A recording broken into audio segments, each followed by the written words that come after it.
Good morning, everyone. It's so good to be back. Do you like my new haircut? Some people say I look like a lean, mean fighting machine. My grammar school friends still think that I look like a little Sammy Conforti in Mrs. Aggie's first grade class at St. Amatella. Doesn't bother me. I was a cute kid. Today, I've divided the homily into two parts. In the first part, I'm going to read to you a quote from C.S. Lewis. C.S. Lewis was a British writer and a lay theologian. He is best known for writing the Chronicles of Narnia, but I like him for his more insightful The Screwtape Letters. It's a great book. I highly recommend it. It's about 186 pages long. Really had an effect on me. Now, there's nothing extra special about this quotation that I'm going to read to you. It simply was placed in front of me as I was researching and preparing for today's homily. That's what Jesus does to me. I'll be there reading a book or scrolling through on the computer, then all of a sudden, pop, something comes in front of me. He does that. The reason I like this quote is it sets the tone for part two of the homily. So this is what I suggest that you do. Do whatever it is that you usually do after Mass. Go to breakfast with the family, watch a ball game, have some family time together, whatever it is that you usually do on a Sunday. Later on, someone in the group be brave and ask the question, what was that quotation really all about? And how does it tie into Father Sam's part two of his homily? Here's the quote. Imagine yourself as a living house. God comes in to rebuild that house. At first, perhaps you can understand what he is doing. He's getting the drains right, he's stopping the leaks in the roof, and so on. You knew those jobs needed doing, and so you're not surprised. But presently, he starts knocking the house about in a way that hurts abominably and does not seem to make any sense. What on earth is he up to? The explanation is that he is building quite a different house from the one you thought of. He's throwing up a new wing here, he's putting on an extra floor there, he's running up towers, he's making courtyards. You thought that you were being made into a decent little cottage. But he is building a palace. He intends to come and live in it himself. End of quote. Now, on to part two, what I have entitled, My Time with Jesus. As many of you know, on September 16th, I almost died. All of the people I encountered that evening, from the EMTs who came in and put me on the gurney, shoved oxygen up my nose, and rushed me to the hospital with the sirens blaring and taking my vitals and whatever else they were putting in my arms, all the way there, to all the nurses and all the technicians who eventually worked on me when I arrived in the emergency room, and of course, all the emergency room physicians as well. All of them assumed that I was going to die. Thankfully, I had no idea of their thoughts, but later on, the next couple of days, most of them came into my room and said, you know, we thought you were going to die. We thought you were going to die. But my friends, I was never alone. Jesus was with me every second of every minute, of every hour, of every day that I was to endure this ordeal of suffering that I was put through. He was my constant companion, and he never left my side. Now, let's talk about suffering. You may have different ideas of suffering and know of different definitions and different understandings of what suffering is or is not. But I'm going to just discuss two types of suffering. The first type is what I think we're familiar with. It's called redemptive suffering.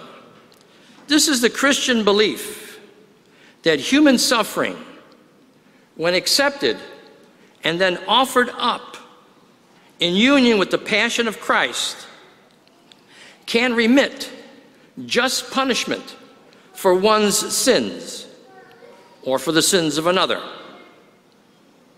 The key to this type of suffering is the offering up, and secondly, for the remission of sins. This is not the suffering I was offered and which I had accepted from Jesus. I accepted the second type of suffering. It is what the Catholic Church teaches about suffering. This is the suffering that was gifted to me by Jesus. The Catholic Church sees human suffering as a chance to follow the example of Christ and to believe that it is part of God's plan.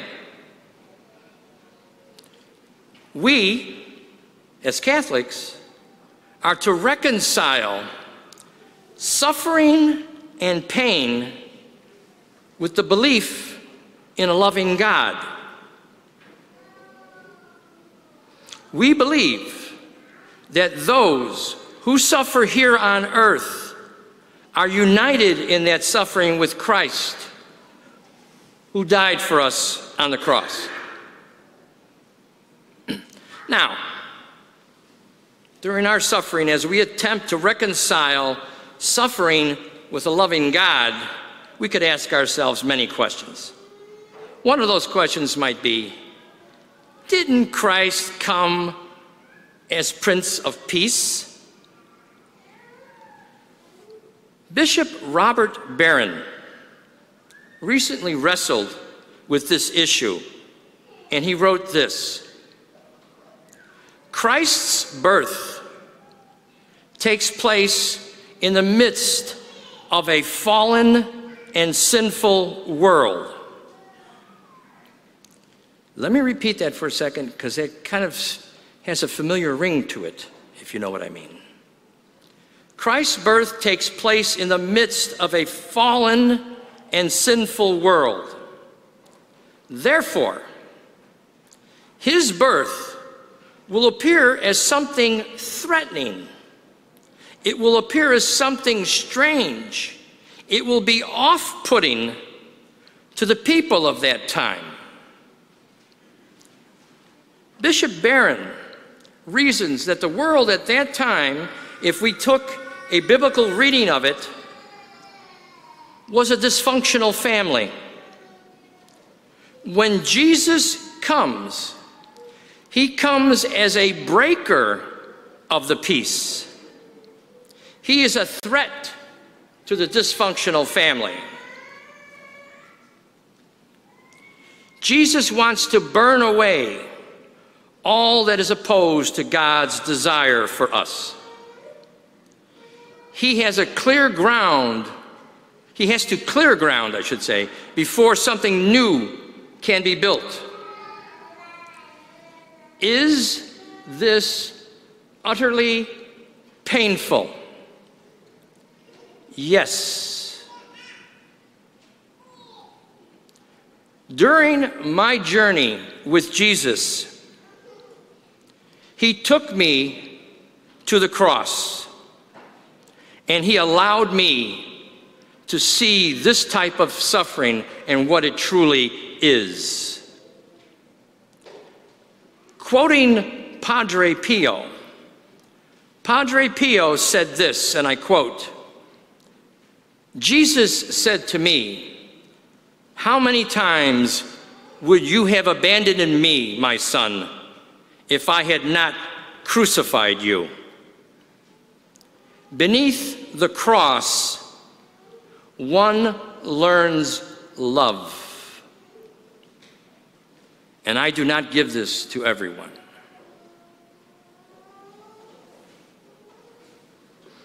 In our gospel for today, Jesus praises the poor widow who gives all that she has, trusting in God's providence.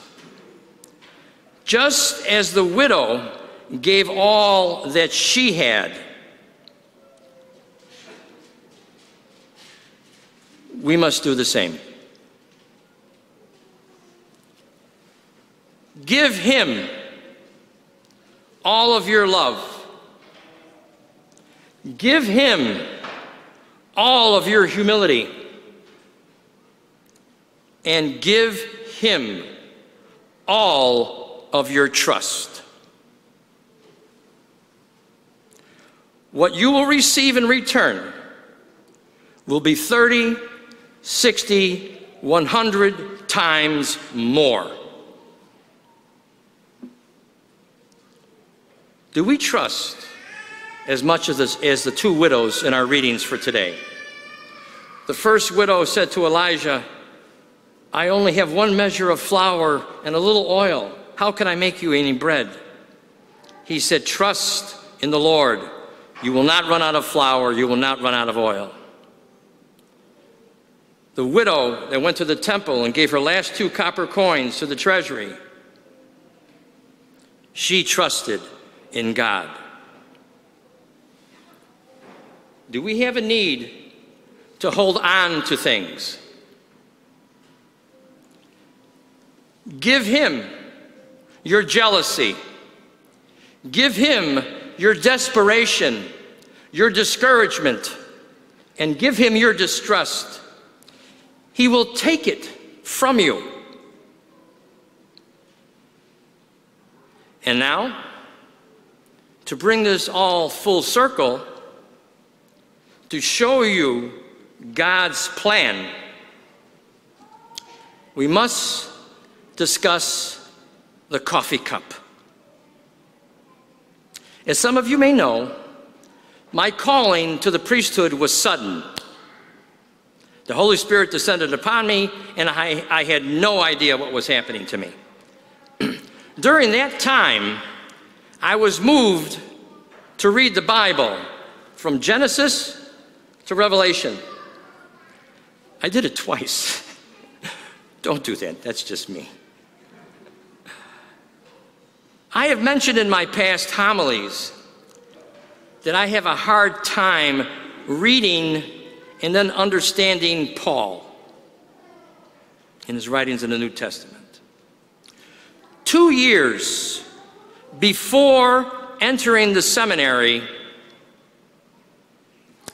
I found what I referred to in the past as a golden nugget.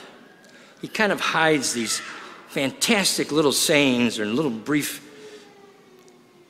words in his letters. The instant I read it, I loved it. I instantly decided that it was to become my credo.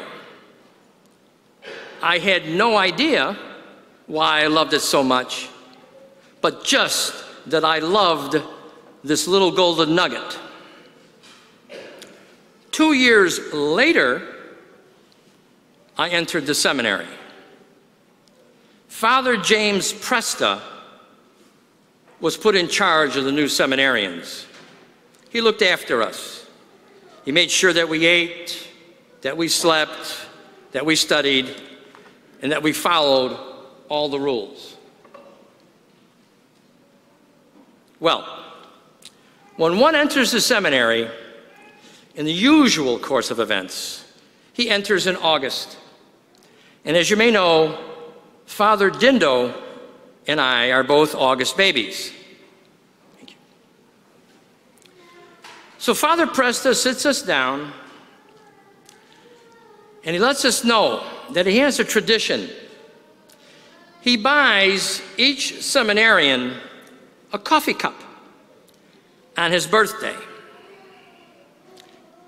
So he asks me, what is your favorite Bible passage?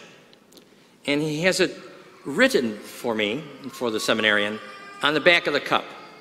Thank you. And so, my friends, after all I've revealed to you about my ordeal of suffering and about the Catholic Church's teaching that human suffering is our way to follow the example of Christ, and that Jesus offered this suffering to me, which I accepted. Yes, I realize it's a long story. It's 8 years in the making, but it all makes sense now. God has his own plan for each and every one of us. This is mine. This is what it all boils down to for me. Now, this little golden nugget, this credo, this example of words that I fell in love with immediately, can be found in Galatians chapter 2. Depending on the version of the Bible that you have, it could be verses 19 and 20, or just verse 20. For me, it's verses 19 and 20 on the New Revised Standard Revision of the Bible that I use. So I have to dip into verse 19 for about the last 6 or 7 words. This is what it says.